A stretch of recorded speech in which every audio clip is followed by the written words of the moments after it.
Dia 7 de setembro de 1940, final da tarde, a cidade de Londres viveu uma cena assustadora. Final da tarde, aí começam a chegar aeronaves alemãs voando baixo sobre o rio Tamisa, e ali começa um bombardeio sobre o porto da cidade. Centenas de aviões, o céu estava forrado de avião. Há 10 anos, quando esse bombardeio completou 70 anos, o jornal The Guardian fez uma reportagem, entrevistou uma moradora da época, e era uma reportagem especial, agora vai completar 80 anos isso. Aí contava a moradora assim, a minha mãe estava fazendo pão na cozinha, a gente morava lá em Abbey Road, eu estava brincando do lado de fora, aí meu pai estava escavando o jardim, de repente ele saiu correndo, ele viu os aviões, falou rápido, rápido, rápido, entre no abrigo antiaéreo e tal, e a gente correu. Bom, esse não foi o primeiro bombardeio que Londres conheceu. Já tinha acontecido outros, mas foi o início de uma operação concentrada, porque foi uma resposta do Hitler para um bombardeio britânico em Berlim.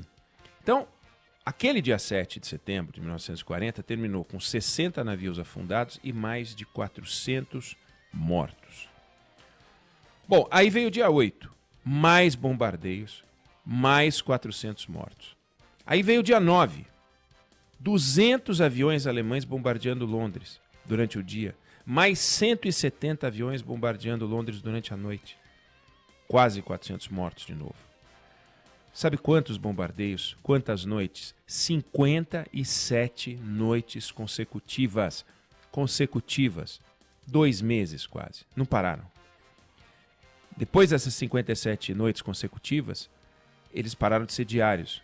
Mas durante 6 meses, Londres foi bombardeada. Só acabou em maio de 1941. É um dos episódios mais assustadores e pavorosos que uma pessoa pode viver. É a ideia de que a qualquer momento ele pode ser bombardeado. E não é a qualquer momento, uma vez, 2, 3. Estou falando de 6 meses de bombardeio. Tem um livro de memórias que trata desse assunto, se chama Um Menino na Blitz, que era um morador da época, Colin Perry, e ele descreveu a cena do dia 7, a do dia 7, como incrível, impressionante, arrebatadora. Palavras fortes que ele escolheu diante do absurdo, mas, sobretudo, diante do inesperado, do inédito. É uma cena que você não acredita. E sempre que a gente descreve uma cena que acontece pela primeira vez, ou às vezes uma única vez, você pode usar essa expressão. Bombardeio de Pearl Harbor, não teve 10. A bomba de Hiroshima, não teve 10. A queda das Torres Gêmeas. São cenas que param o mundo, param os olhos do mundo, você fica olhando para aquilo, você não sabe o que fazer, é algo absurdo. Essa reação de espanto, mas de espanto mesmo, a gente viu. Não nessa escala, não com essa dramaticidade, mas a gente viu no campo da corrupção com o Petrolão. É um negócio inacreditável. Você olhava para aquele negócio e falava, mas o que é isso? Como assim? Como assim 50 milhões de reais num apartamento? Como assim propina de 100 milhões de dólares? Como assim fortunas incríveis construídas dessa maneira?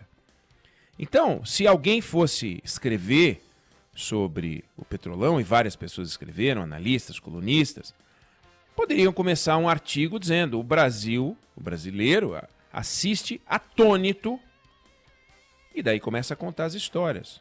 Apartamento, propinas de 100 milhões, ex-presidente em cana, presidenciável tucano recebendo propina, deputado vigarista, senador vigarista, prisão do maior empreiteiro do Brasil. Bom, aí, da mesma forma que Londres não foi bombardeada pela primeira vez em 7 de setembro de 1940, o Petrolão não foi o primeiro caso de corrupção no Brasil. Só que da mesma forma que 7 de setembro a gente viu o início de uma operação concentrada, daí o lado inédito, o petróleo era né, esse escândalo que... Petróleo, porque a gente fala de Petrobras, mas tinha toda parte.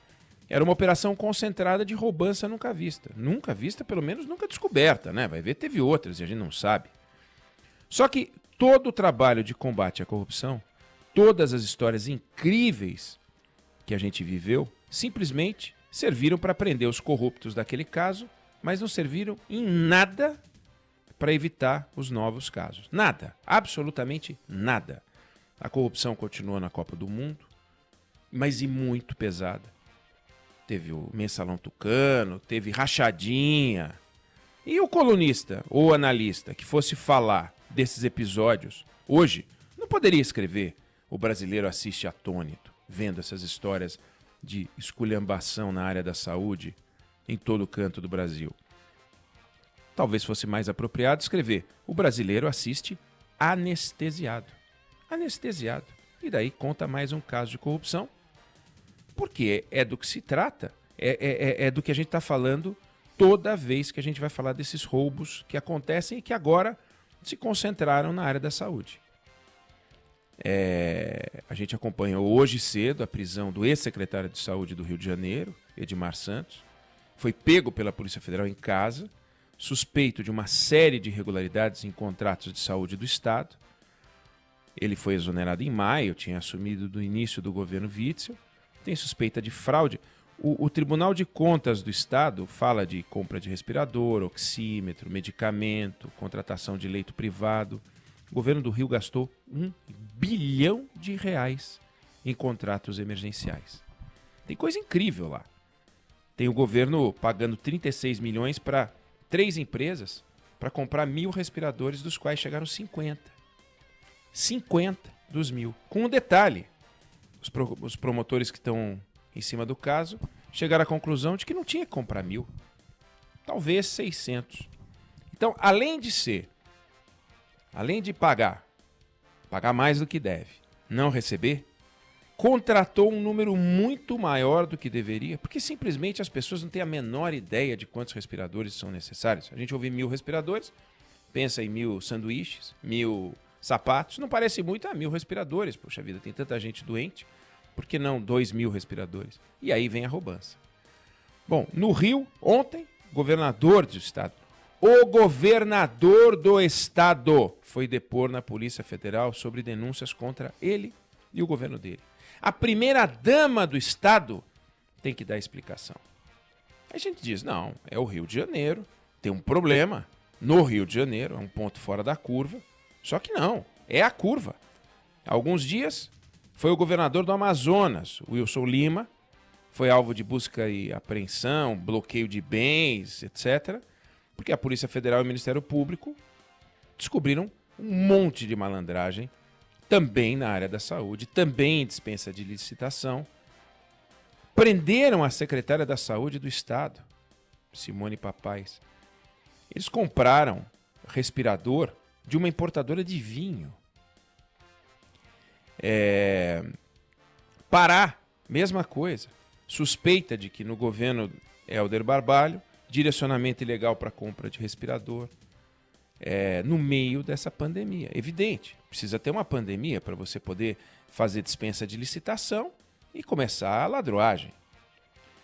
Aí você vai para Santa Catarina, só para também não ficar citando todos os estados. O governo comprou 500 respiradores. 100 chegaram. 100 dos 500. A compra foi em março. O aparelho custou 65% mais caro por aparelho, né, do que o governo federal comprava. A empresa de quem eles compraram tem sede em Nilópolis, no Rio, fica numa casinha. Aí o Tribunal de Contas do Estado entrou no caso, descobriu o seguinte, que além da empresa ser registrada numa casinha, tinha mais 2 empresas registradas na mesma casinha. Aí a mulher, em nome de quem está registrada a empresa na casinha, ela mora num apartamento que é mais modesto do que a casinha, em Irajá, no subúrbio do Rio. Não tem carro no nome dela, não tem telefone de cadastro, e até alguns anos ela era motorista de ônibus urbano. Mas peraí, isso aqui é a trajetória normal de um empresário? Até poderia ser, história extraordinária. Aí vão descobrir que o presidente da empresa também é vigarista, enfim. E nós temos uma história no Brasil de arrepiar. De arrepiar. Na Copa do Mundo, o Brasil investiu mais de 20 bilhões de reais para poder construir uma estrutura totalmente sem licitação. Estádio sem licitação, sistemas de transporte sem licitação, uma bandalha. A roubança foi incrível. Roubou-se dinheiro da Copa do Mundo para nada. Eu não estou falando por causa do 7-1, não estou falando porque a gente perdeu a Copa, a gente perdeu o juízo. Aí agora, são mais de 400 bilhões de reais sendo usados sem licitação. O que aconteceu? Uma roubança muito maior. Mas é muito maior. Os sinais até aqui são de que a gente tem algo maior do que o Petrolão. Porque veja, o Petrolão é resultado de roubança que começa em 2003, 2004 e vai até 14, 10 anos de roubança. Divide o dinheiro por 10. Só que nós não temos um ano de pandemia. Nós temos 3 meses de pandemia. Então, o volume de desvio está totalmente concentrado em 3 meses de muita roubança. Os sinais que a gente tem é de que a gente pode ter uma coisa histórica. Um novo 7 de setembro de 1940, mas deixando a todos atônitos, só que anestesiados. Porque não é a primeira vez, não é chocante. Como não é chocante o 10º dia de bombardeio, o 20º dia de bombardeio, o 30º dia de bombardeio, você começa a conviver com aquilo como o tal novo normal. O novo normal que a gente tem falado aqui é sobre a convivência com a pandemia, com o vírus, mas não a convivência com os ratos, com os bandidos, com os canalhas. E mais, no Petrolão, a investigação era mais simples. Tinha uma quadrilha. Essa quadrilha, você puxava o fio da meada e ia catando. Aí você achava um vigarista aqui, um vigarista acolá, mas você estabelecia uma conexão entre os vigaristas. Agora, não tem uma quadrilha. Não tem algumas quadrilhas. Tem centenas de quadrilhas. De todas as partes, em todos os cantos, nascem quadrilhas roubando seringa, agulha, respirador, máscara, lençol, protetor de pé, face shield...